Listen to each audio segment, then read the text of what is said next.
do I look here? Hey everyone, we're going to get started in a few minutes on our virtual literature night. We're also open to a limited public. We've got plenty of space, so if you want to come down and see it live, you can. This is a part of our second Wednesday literature series we've had going for a few years, and thankfully the Frederick Writers Workshop folks jumped in to host tonight. Next month we have Frederick Writers Salon hosting. They have a couple of anthologies, and Maryland Writers Association in September, and Beat Poetry in October. So that's my little teaser for the moment. We'll be back in a few minutes to start.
All right, are we on? Okay. Hey everybody, welcome to Sky Stage. I'm going to keep my mask on because we'll have readers on this mic and I don't want to spray on it. And again, this is our second Wednesday literature series, and tonight's host is Frederick Writers Workshop, and members of that will be reading tonight. We have Amy Gottfried. She's a professor at Hood College of writing and also an advisor for the Studies in Women and Gender minor, and her passions are fiction writing and American literature, and she has degrees from Syracuse University and PhD from Tufts, and she is currently working on her second novel. She can probably tell you more about that.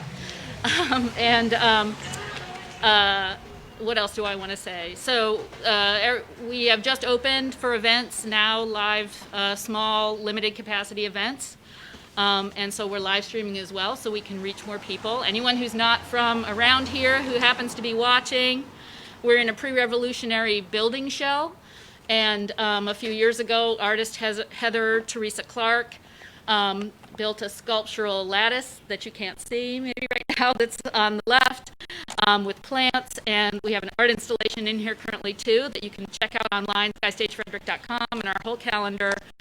And about 4 years ago, the artist created this venue, and the Frederick Arts Council manages the programming on it, so we have several series. And tonight is Lit Night, and I will let the readers take it away. Amy Gottfried.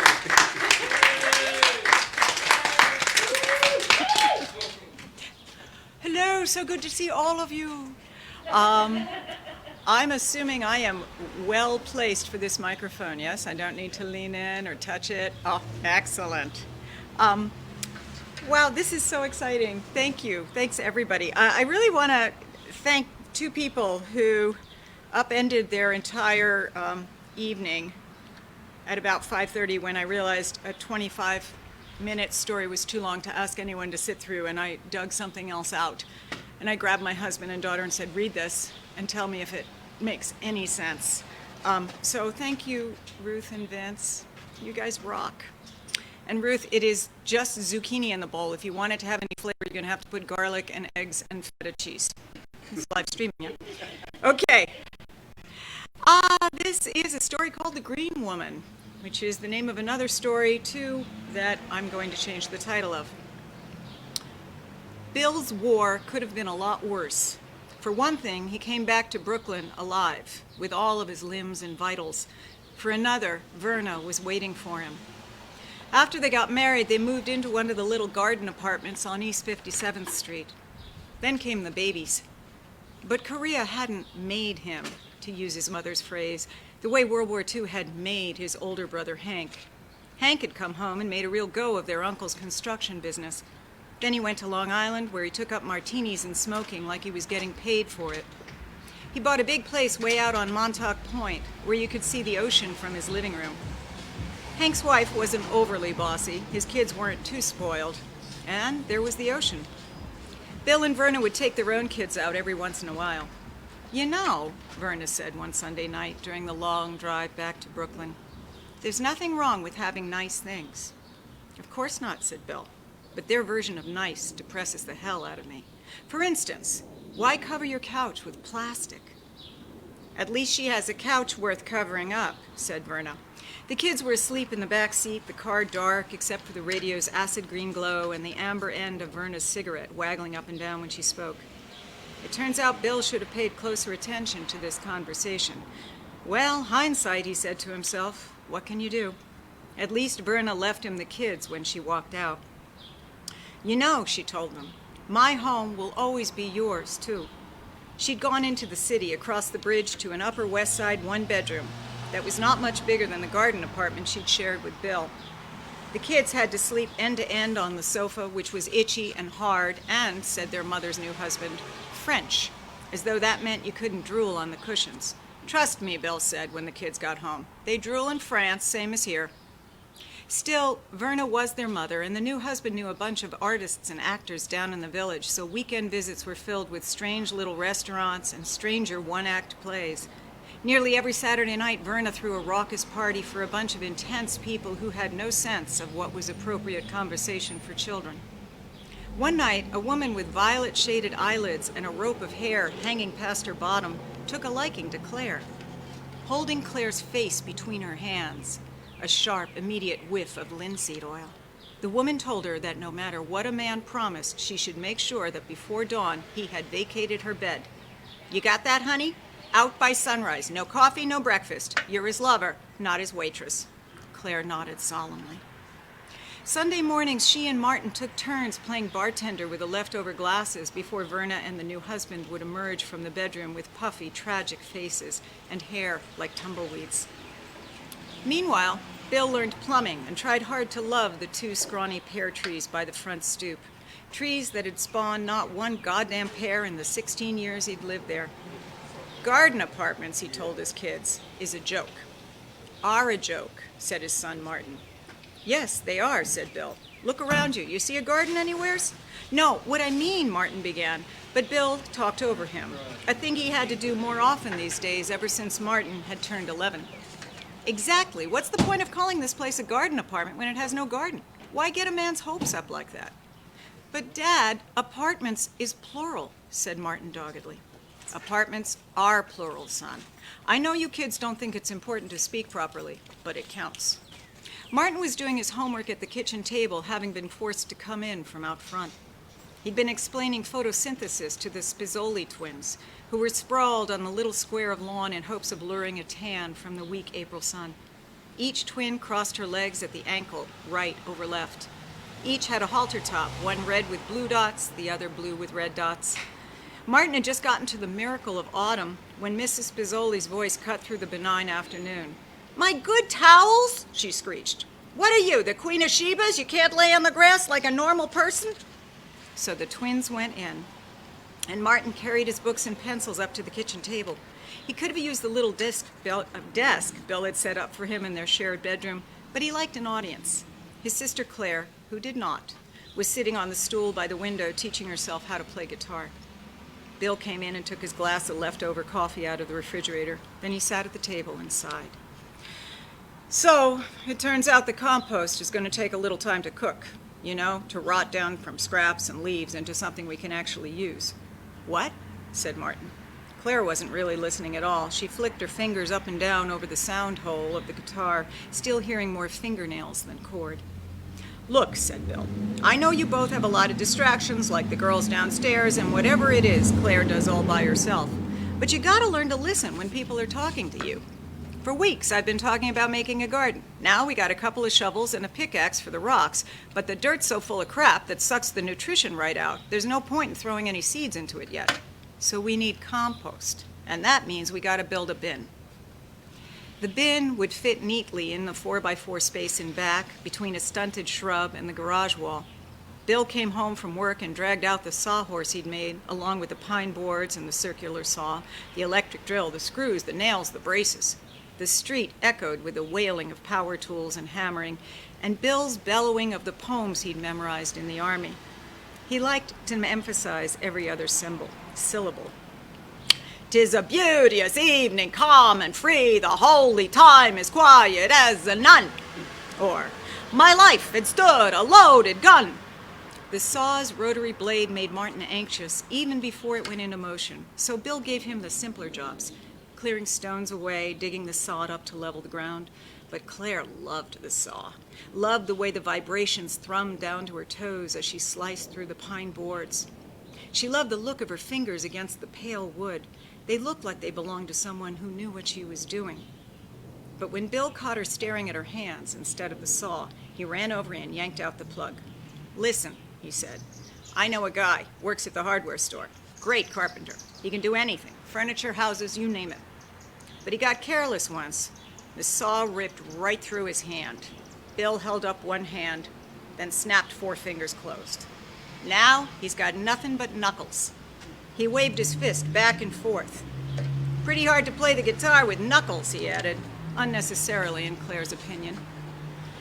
The bin got its maiden load of kitchen scraps on April 30th, and within a few years the garden had sprawled over the back and front lawn. People came from blocks away, stopping to admire the rows of caged tomatoes and peppers studded with orange bursts of marigolds, the monstrous sunflowers that loomed over most of the kids. Waves of primroses, daisies, and hollyhocks floated back toward the apartment building, and in the very back of the garden were gladiolas, which were temperamental and required digging up every fall. But that kept the soil easier to work, and the glads surrounded the tiny grave Bill dug when Martin's hamster died. At 16, Martin took it harder than anyone expected he would. "You don't want to bury a larger animal, like a dog or even a cat, so close to where food is," Bill began, before Claire shushed him. They both stood back as Martin, mouth tight and eyes red, placed Whisker's hamster wheel at the head of the grave. Then Bill squatted and gave the dirt a nice, neat mound. "In the end, son, we all go back to the ground," he said. "That's how we grow into something else, something green and living." Claire squeezed Martin's hand. She imagined Whiskers transformed into something out of the movie Day of the Triffids, tall and mossy, leaving a trail of hamster devastation in his wake. For herself, Claire hoped there'd be no afterlife at all, just a blank nothingness.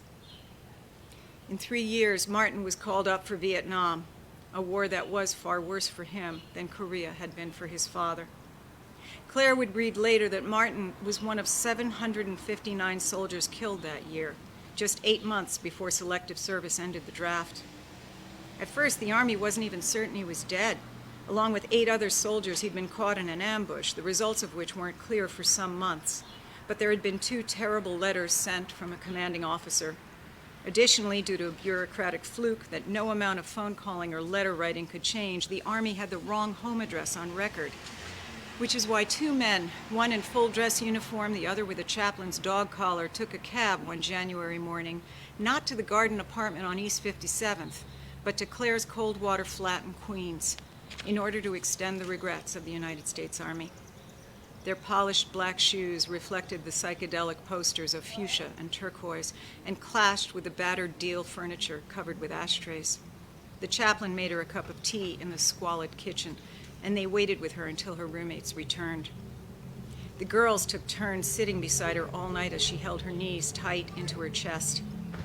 They stroked the only part that showed, the nape of her neck, until it was raw. There wasn't much left of Martin even before his cremation, and Verna and Bill fought over where he'd be buried. "Arlington Cemetery's an honor," she said. "It means something to have a son there." "Yeah, it means my son is dead," said Bill. "I don't want him there with all those anonymous white crosses." Verna pointed out that Martin would get a proper tombstone, not an anonymous cross, but it was no use, and in the end, Claire sided with her father, though she vowed privately she would never visit Martin's grave, no matter where it ended up. Even the words Martin's grave were an impossibility, an abomination that did not bear thinking upon. So it was fitting that nobody was there when late one April night, Bill went out to his garden, now relegated to the area behind the building, but still expansive. In the back, where gladiolas had given way years ago to delphiniums, he dug tenderly between the tall stalks. He was careful not to damage the roots as he lifted them, the cool soil friable in his cupped hands. It wasn't hard to arrange the root balls around the heavy, deep blue urn and backfill the hole. He hated the Army seal with its ridiculous splay-footed eagle that clutched a quiver of arrows in its left foot and a spray of laurel in its right. He wished he'd been brave enough to just smash open the urn and free Martin, spill him right into the hole. Whiskers was somewhere around here, if anything at all was left of him.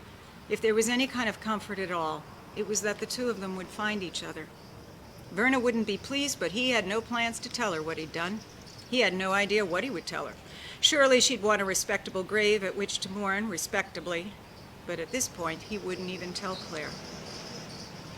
Maybe it was just as well not telling, because it wasn't Martin buried beneath the delphinium. It was 4 years before Bill and Verna got the official phone calls telling them their son was still alive. Then the surreal visits from the Army officials, the formal letters detailing the capture, the POW camp. 4 years during which Claire and Bill and Verna walked up and down streets, into offices and apartments and art museums, in and out of grocery stores and coffee shops, to weddings, all of it feeling like a hollow reenactment of actual life, until the moment a plane touched down on a tarmac. A gaunt, stoop-shouldered man with a crew cut stood at the open cabin door, his skin deeply tanned except in pale patches on his cheeks, where the beard had just been shaven. He shaded his eyes in the glaring sun as his sister broke free and ran past the restraining white-gloved hands of officials and soldiers and Army guard, halfway up the boarding stairs, and then she stopped and, looking at him, finally breathed. Much later, towards the end of her radiation treatments, Claire got a visit from her old friend Beth, which would have been unsurprising had Beth not been dead for almost 20 years. She had had a heart, as they used to say, that nobody knew about, and had dropped dead one Sunday morning after breakfast while walking the dog her girlfriend had made them get. "Look," Claire said to Beth, "will you look at the inside of my arms? Look at all that creepy skin when I leaned forward." And she showed her. "Oh, come on," said Beth. "I can't believe you. What was that promise? You know, when I..."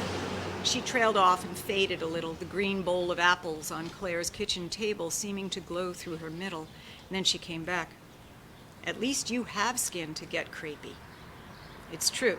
When Beth had died so suddenly, Claire had made a promise to Beth, who she knew couldn't hear it, but mainly to herself, never to complain about sagging or wrinkles or diminished energy or any of the other compromises she'd have to make as her body aged.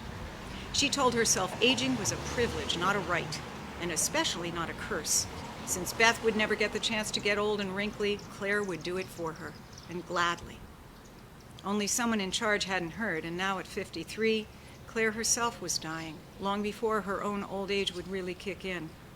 Her kids were stricken, her husband unable to cope, so nobody talked about it until she sat them down and told them what her father had told her.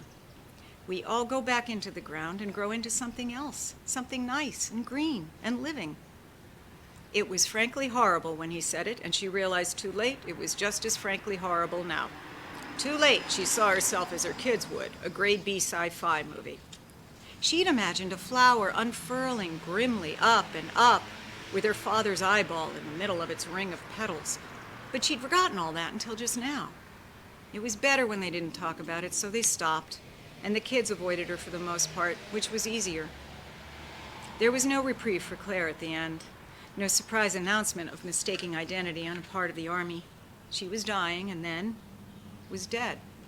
She stipulated that she wanted only a cardboard coffin, but otherwise left the disposal of her body up to her husband, who'd gone the conventional route and had her buried in a smallish cemetery out on Long Island. There was blackness without warmth, but also without cold, without blackness for that matter. It was a nothingness, a blankness without sensation, and certainly without thought or consciousness, and who knows how long it went on, the infinitesimal weakening of sinews, the gradual dissolving of bone and cartilage, before a warm spell reached down into the ground, and there came a crumbling of soil, a shifting of microscopic root as it curled over upon itself for miles, fine as a baby's hair and old as a mountain. Through what had been a pelvis, a spine, a hip girdle, the wild violet emerged. Its first translucent tendrils pushed up and up until they broke free of the dirt and reached out into the warm spring of April, stretched and forked and bloomed into petals, where Claire's great-granddaughter stood by her grave and traced the headstone with her fingers, though she could not yet read.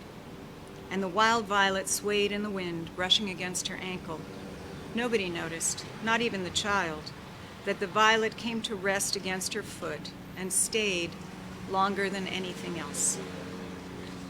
Thank you.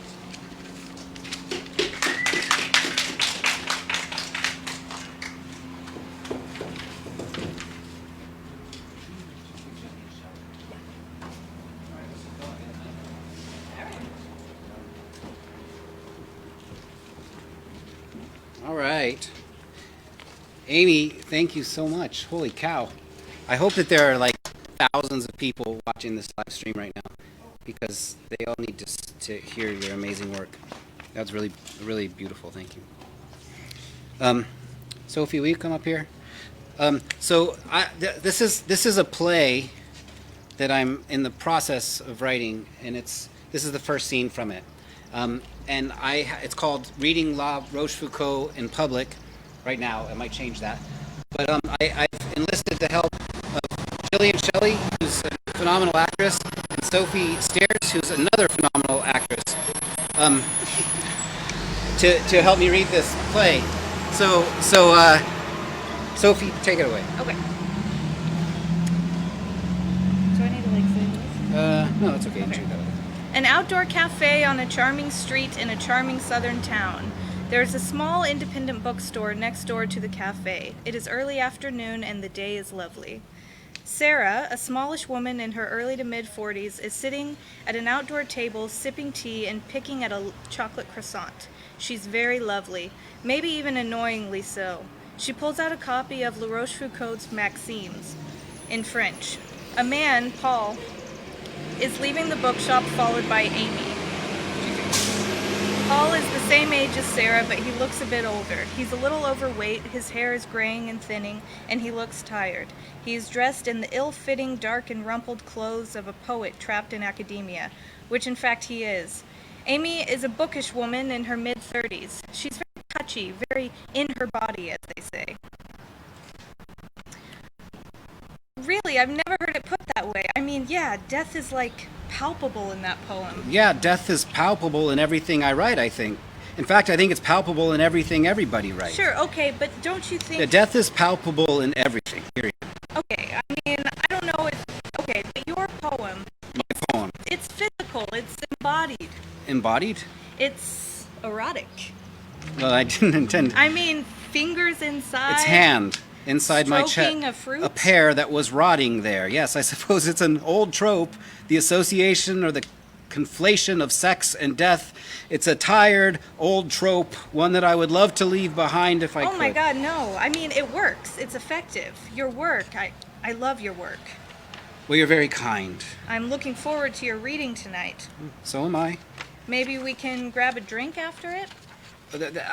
Yeah, we'll see how that goes. Paul, You don't want to. I'll see you tonight. Paul, every woman wants a writer. No, I don't. No, women want guys with money. No, women want Salman Rushdie. He has money. It looks like you have a fan. Yeah, well, she's the one. Paul, aren't you going to say hi? Oh my God, you're kidding me. You got to be kidding me. I'm mysterious as a heart attack. Oh my God, I feel like I'm about to have a heart. Sarah. Oh, what are the odds of this? I know. Of all the gin joints in all the towns. Are you all right? No, I got a little lightheaded. Oh, sit down. We'll get you some water. No, I'm sorry about that. I'm tired, I guess. I've been traveling. Don't apologize, And my then God. What? Nothing. What? Paul, are you okay? Yeah. Your perfume. Ylang? Yeah, long. Yeah, I used to have to order it from someplace in... Texas. I still do. Is it bothering No, you? I had a little Proust cookie moment. Ah. Actually, kind of a big Proust cookie moment. This is insane. You look great. Very kind of you to lie. You actually do look great. Thank you. What are you doing here? Here, you mean town? Yep, in Georgia. I'm on a kind of a tour kind of thing. I'm doing a few readings at bookstores around the South. A tour. Wow, look at you. Well, it's not. I'm paying for it. The gas, the motel. Just trying to sell a couple of books.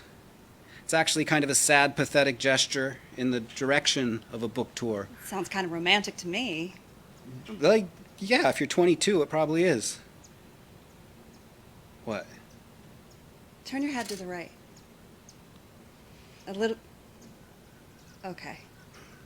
There it is. I just needed the right light.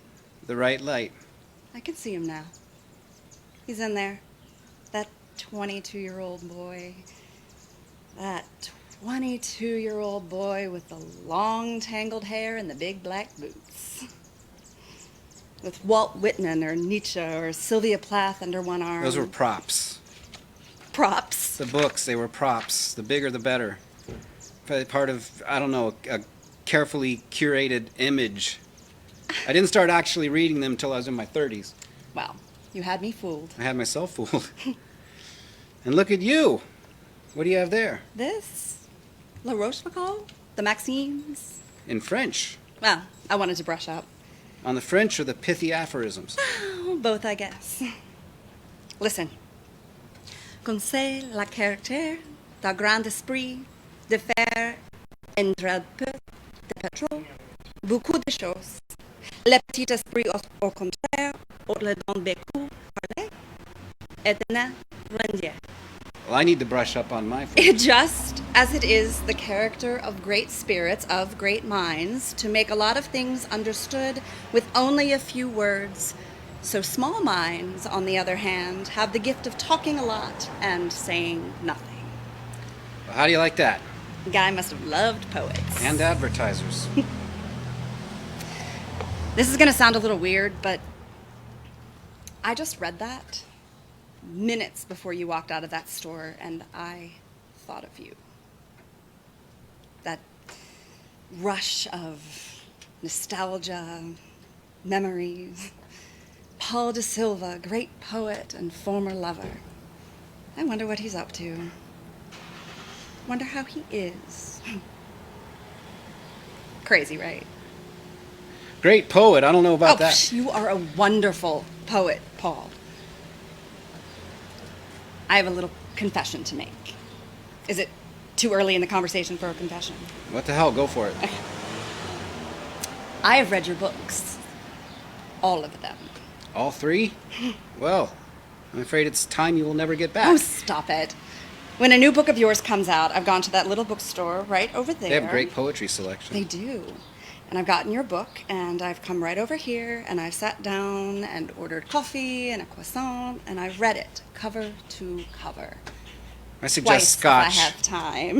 instead of coffee when you're reading my poetry. And they have all moved me, shaken me,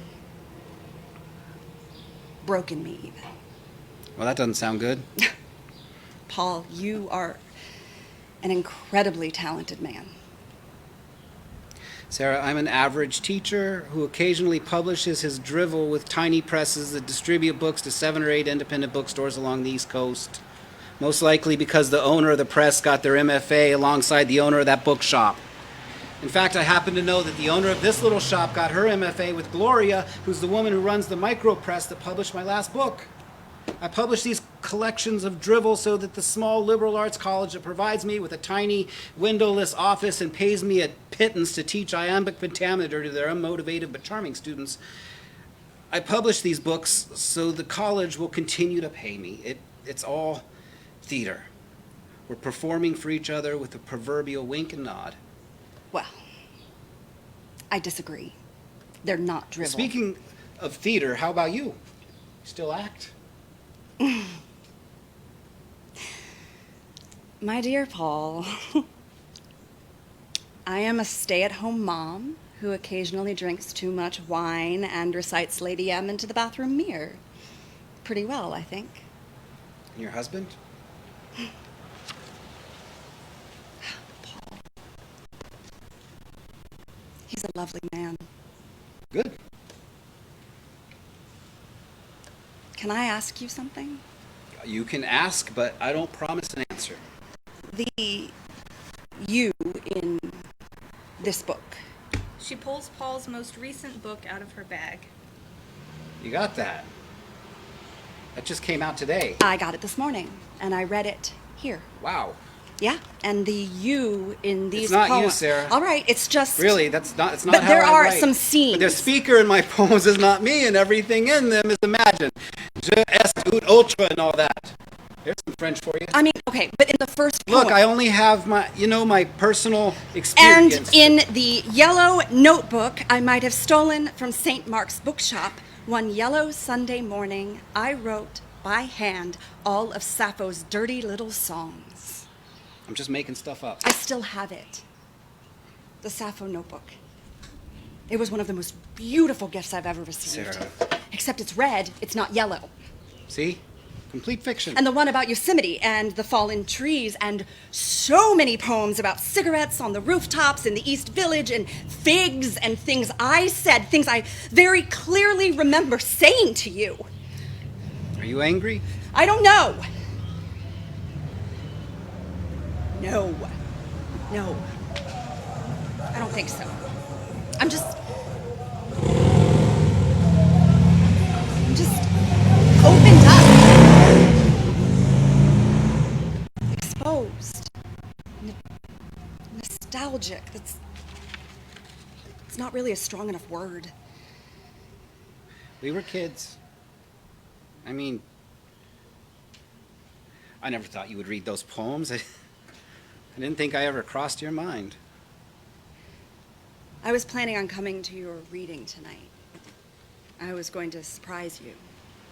I saw the poster on the door and I wanted to come. I wanted to see you.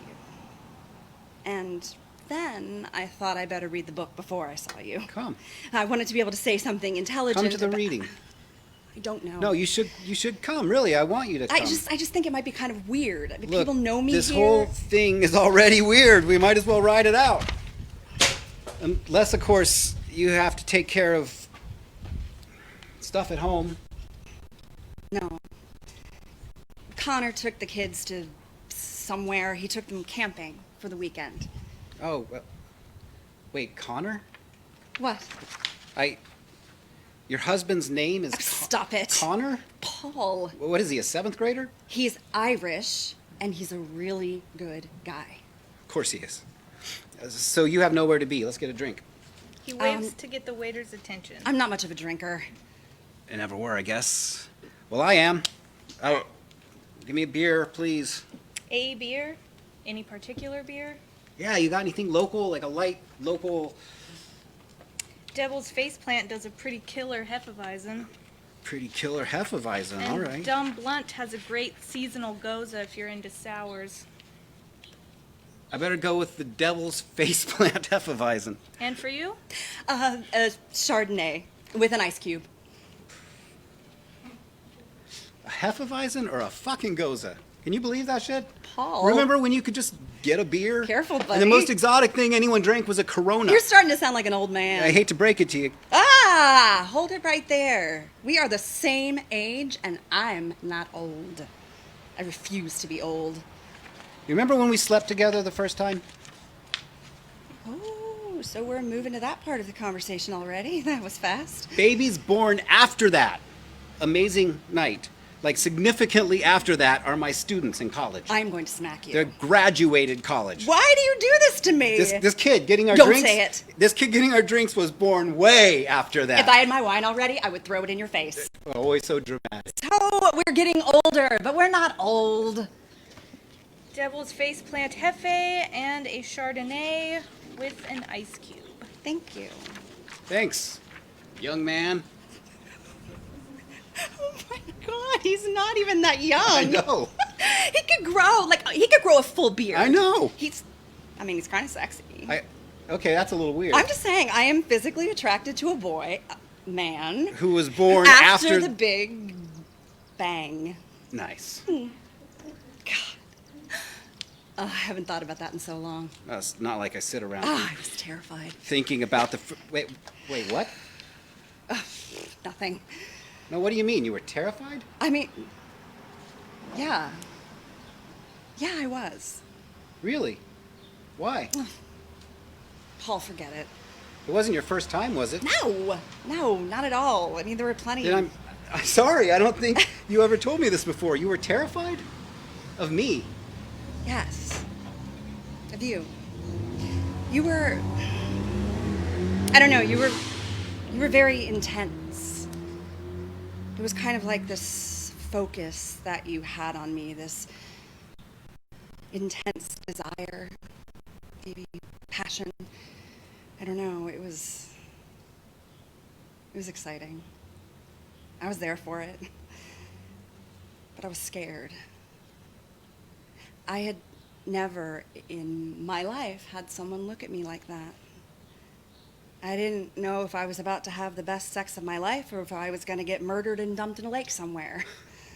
I am so flabbergasted by this revelation because the way I remember It it. turned out to be pretty good. I thought I told you that.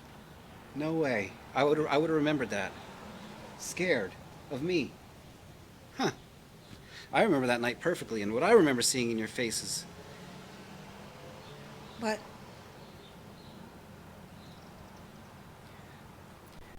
Tell me about your kids.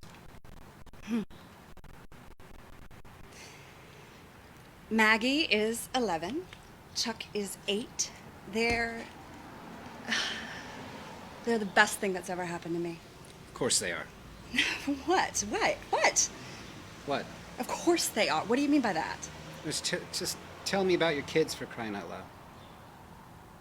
Chuck is just like his dad. He's a rock, kind, not the sharpest kid, but a genuinely good kid.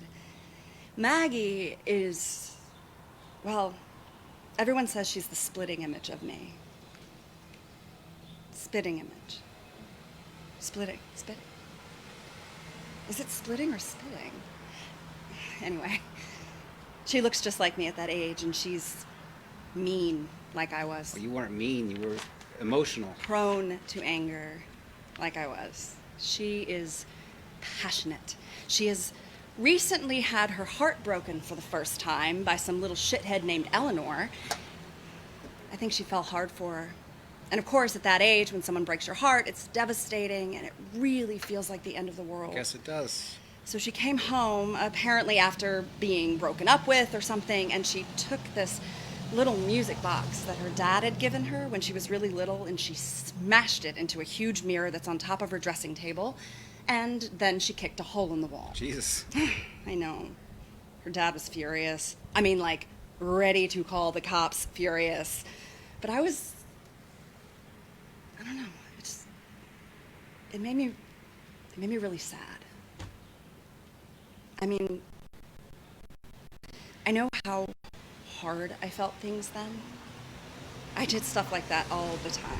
I mean, maybe not that bad, but I mean, I did put a couple holes in a couple walls. You did that while we were together in our apartment. I know. I broke some stuff. I've had to work for a lot of years to control that. I was going to say anger. It's not anger, it's not just anger. Intensity. Yes, intensity of feeling. It's almost unbearable intensity of emotions. It's like they're always there, just below the skin, waiting to bust out at any moment. Everyone's always told me, Paul, you know what your problem is? You're attracted to crazy women. Funny, Paul. You're crossing the line. I know, I'm a sexist prick. Yes, you are. And by the way, that thing that made me afraid of you, that first time we made love, the reason I was scared, Yeah? that look in your eyes that scared me so much, it was the same thing. I saw inside of you what I knew I had inside of me. I was terrified in a way because I saw myself in you. You had just as much passion inside of you as I had. I don't know about that. It's true. You still do. I read your poetry. I see it. No. See, that's a mistake. People that don't really study poetry make about poetry all the time, that it's about emotions, that it's somehow a raw expression of an inner emotional life. It is not that at all. Come on, Paul. No, really, poetry is an intellectual engagement with the senses. It is not a litany of fucking pop song cliches that some teeny bopper posts on their fucking Instagram or whatever. It's not an ejaculation of your feelings on the page. It is not spontaneous. It is a craft that is built upon years of study and rigor. There is nothing spontaneous about it. Fucking Wordsworth. The spontaneous overflow of powerful feeling. People hear that part, but the recollected in tranquility. No one hears what that means. All right. Take it easy. It's not fucking emotional.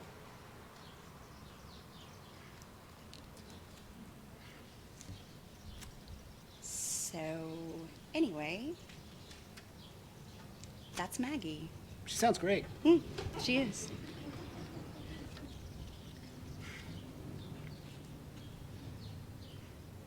Paul, Yeah. this is nice. I'm having a nice time. She reaches across the table and takes his hand. She turns it over and looks at his palm. She traces her finger across the lines there. This is the first time they've touched, aside from the hug, in years. It lingers. Look at that. What? I just got some information. Anything good? Look, I have to clean up and rest a bit before the reading. You'll come, right? Where are you staying? That little motel, just a couple of blocks that way. Jesus, Paul, that place is a dump. So you'll come. Of course. As they are getting up to leave, the lights go to black. And then some other stuff happens later.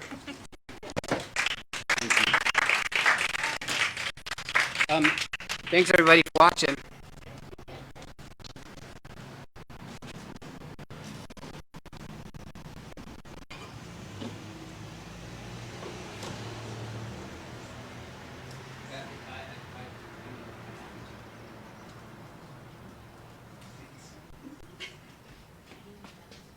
I'd be happy to do that, but they're online queuing.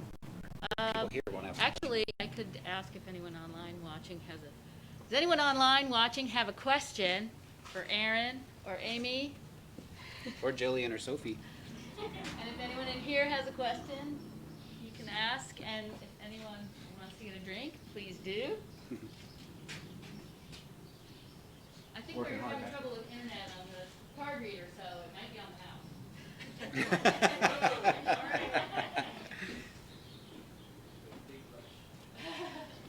All right. Well, how long did it take you to do it, to write it? Well, I'm still writing it. This is a full-length play, and this is just the first scene from it. And I haven't finished it yet. I don't quite know how it's going to end. But I have. I mean, it's getting there, and then I'll workshop it and stuff. But it's I've been working on it for a couple months. It's still really really baby writing right now. Is that you, Amy? Should I get up? Yeah. Yeah. I Oh. don't write you. I don't ask. Did you want to know how long? Oh, What's that process for that story? yeah. Honestly, I think I started it a couple of years ago, and then I put it away. I think a lot of writers have a lot of things going on at the same time. Is this true? I think that's true. Yeah. Yeah. It's like all the different books on your bookstand, or your nightstand. So I knew I wanted to end with something twining up out of a grave, but not in a creepy way, so that honestly, it's not done yet. I feel like with Aaron too, I'm still tinkering. I was told by my family that it's exceedingly morbid, and I said, yeah, it's about death. So I'm so glad that Like in a you good way. started with death. You know, it's like that of a piece. Yeah. I don't think things are ever finished, right? Nah. That's how we feel. Yeah. Yeah. I love to tell that story about Gore Vidal writes in the introduction to Tennessee Williams short stories. Oh, I don't need this, do I? Yeah, that they were at somewhere like in the Mediterranean, partnered with the sea together. And, Vidal got up and walked out and found Williams at a desk working diligently. And he looked at what he was working on, and he had his printed copy of his collected short stories, and he was editing in the print. Man! Oh! Yeah, that wouldn't be me. I'm a lot lazier than that person. Right? I mean, at some point you just got to move on. Yeah. That was so interesting. Was that, how, could you hear people talking through a mask? I'm just curious. How did that go? I can hear you. Yeah. I can hear you fine. Okay. It's an interesting process. Yeah. Oh, I know. Our ups, our downs, they're second nature to us now. Like, no. Are we good? You have to do a lot with your eyes. I can't do that. So, smize. Are we? This is a very interesting experience. I know it is for me too. Yeah. I mean, we could stand here. We could sing a little song. We could... I think we're probably good. I think we're good. Yeah, Can we yeah. call it a time? Good job. Aaron, I wanted to ask you what. Sure. I won't get in front of the camera. They can hear me though. Okay. Probably. I'll repeat the question. You can ask it, and I'll repeat it. Yeah. You've done some productions here with Endangered Species. I have done productions here with Endangered Species. Yeah. So people who've been here before might be familiar with some of that. What? How did you get involved with them, and like what exactly is your role with Endangered Species? I forgot your title. Okay, it's always sort of morphing. But I got involved with Endangered Species when Christine Moser, who's sitting right here, and we're partners in this whole thing. We went and got coffee once with a mutual friend, and we just hit it off, and I think I sent her an email saying, I feel like we're kindred spirits, we should talk more, and we did, and I started working with her as an actor, and then we just kept working together. And so now she's artistic director of the company, and I'm a creative director, which just sort of means I help out with stuff. And I'm going to be heading up the education department. And so I'm starting Frederick Writers Workshop as an offshoot of the education department under Endangered Species. So Frederick Writers Workshop is going to be a school for writing. We're going to bring in professional writers to teach fiction, poetry, playwriting, screenwriting, and we'll do workshops with teens on college writing and stuff like that. And then there'll also be some like reading, how to read poetry, how to read literature like a professor type of stuff. Yeah. Yeah. Hi. It's starting. So the plan was that it would start this summer. What's that? Oh, sorry. When is that going to be starting? She says, and it's a really good question because I hopefully soon. But I hate the idea of doing it via Zoom, but I think that's what we're going to have to do to start. So I'm going to try to get something moving while we're still in Zoom, and then hopefully when all this lifts up and we can meet in person again, then it'll sort of explode and we'll have tons of classes. And as that's building up, I'll be gathering instructors and stuff like that. But there will be some stuff happening probably within a month online. And what is that company called? Frederick Writers Workshop. Mm-hmm. There will be a website and everything up soon, but if you check with Endangered Species, that'd be a place to find it. Look for Endangered Species Theater Project. Thanks for asking. Cool.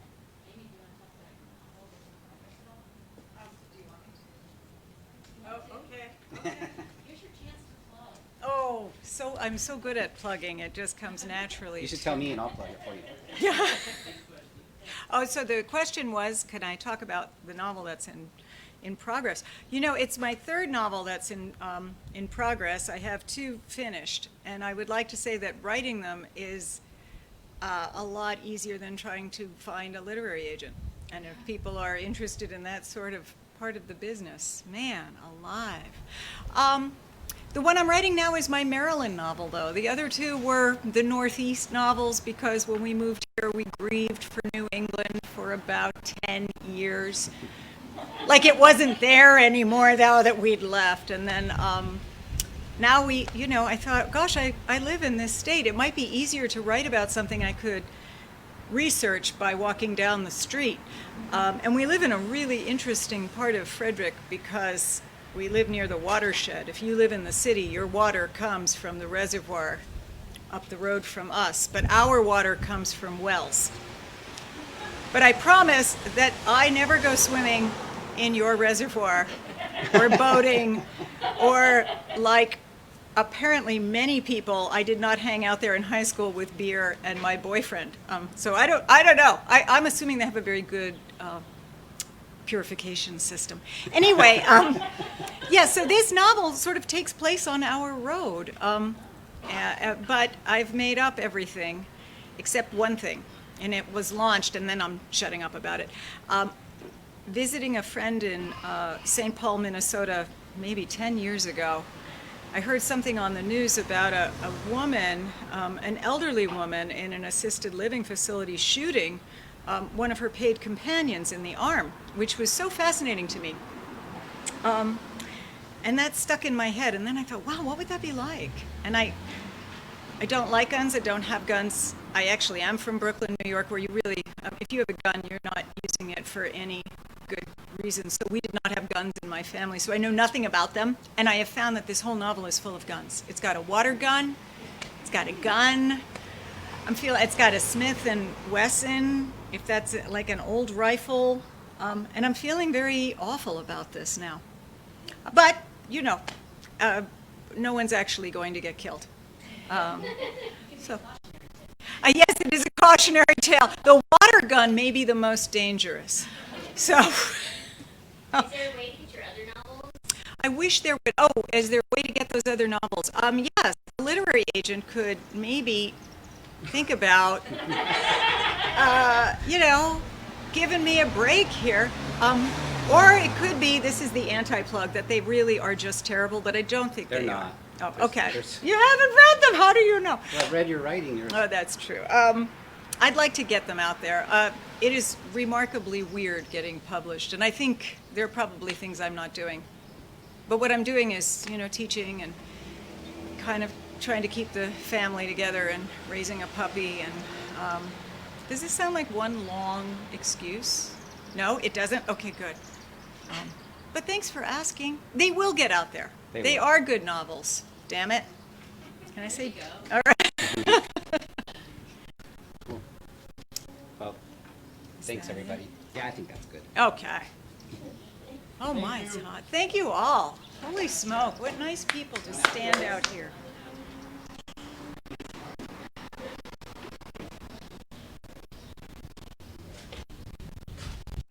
Okay, I'll just outro this. Thanks for coming, people who are here. Thanks for visiting us online. I know we had one person from Omaha watching. And she works in public health, so she's really busy right now. We have on Friday, we have another open mic, an acoustic music open mic. Frederick Acoustic Music Enterprise is hosting that, and we're going to take a stab at it. They've advised the musicians to bring their own microphone, so there aren't too many people breathing on the one or whatever. And but that, I don't know if they have any time slots left, but you need to go to Fame's Facebook page. I think it's Frederick Fame. It's Frederick Acoustic Music Enterprise, and they have a post where you can comment, and they'll give you a time slot for that on Friday. That's also free, and we will have the bar. It'll be over there on Friday, though. Can you Yes. tell them this will be on the Endangered Species YouTube page? Oh, yes. But that they can tell their friends.